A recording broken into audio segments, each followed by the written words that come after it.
शिवरात्रि व्रत कथा। ब्रह्मा जी ने कहा, अब मैं शिवरात्रि व्रत और उस कथा का वर्णन करूंगा जो व्रत करने वाले की समस्त अभीष्ट कामनाओं को पूर्ण करने में समर्थ है।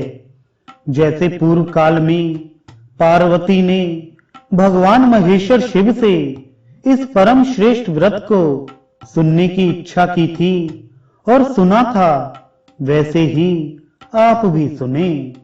भगवान महेश्वर ने कहा, हे गौरी, माघ और फाल्गुन मास के मध्य में जो कृष्णा चतुर्दशी होती है, उस चतुर्दशी तिथि में उपवास तथा जागरण करने से और भगवान रुद्र की पूजा करने से पूजित रुद्र भुक्ति और मुक्ति दोनों प्रदान करते हैं।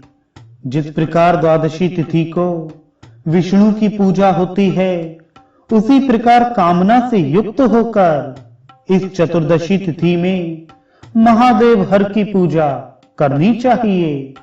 उपवास सहित विधि विधान से पूजित शिव विष्णु के समान भक्त को नरक भोग से बचाते हैं। शिवरात्रि व्रत की कथा इस प्रकार है। बहुत पहले अर्बुद देश में एक सुंदर सेन नामक पापात्मा निषाद राजा रहता था। वह एक बार अपने कुत्तों के साथ लेकर आखेट करने के लिए वन में गया, किंतु दैववशात उस पर्वतीय वन प्रांत में उसको कोई भी मृग आदि जीव आखेट रूप में प्राप्त नहीं हो सका। भूख प्यास से पीड़ित वह रात्रि में जलाशय और तड़ागों के तट पर अवस्थित वृक्ष लताओं के झुरमुटों में भटकता हुआ जागता ही रह गया। वहीं पर उसे एक शिवलिंग का दर्शन हुआ, अतः उसने अपने शरीर की रक्षा के लिए एक वृक्ष की शरण ली और निढाल होकर वहीं गिर गया। किंतु उसकी जानकारी के बिना शिवलिंग पर वृक्ष के पत्ते गिर पड़े। उसने उन पत्तों को हटाकर जल से उस शिवलिंग के ऊपर स्थित धूल को दूर करने के लिए शिवलिंग को प्रक्षालित किया। प्रमादवश उसी समय शिवलिंग के पास ही उसके हाथ से एक बाण छूटकर भूमि पर गिर गया।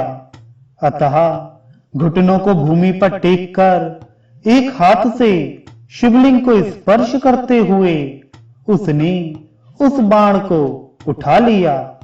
इस प्रकार उस व्याध के द्वारा रात्रि जागरण, शिवलिंग का स्नान, स्पर्श और पूजन भी हो गया। प्रातः काल होने पर वह व्याध अपने घर चला गया और पत्नी के द्वारा दिए गए भोजन को ग्रहण कर क्षुधा से निवृत्त हुआ। यथोचित समय पर उसकी मृत्यु हुई तो यमराज के दूत उसको पाश में बांधकर जब यमलोक ले जाने लगे, तब मेरे गणों ने उन यमदूतों को युद्ध में जीतकर व्याध को उनके पाश से मुक्त करा दिया। अतः अपने कुत्तों के साथ निष्पाप होकर वह व्याध मेरा पार्षद बन गया।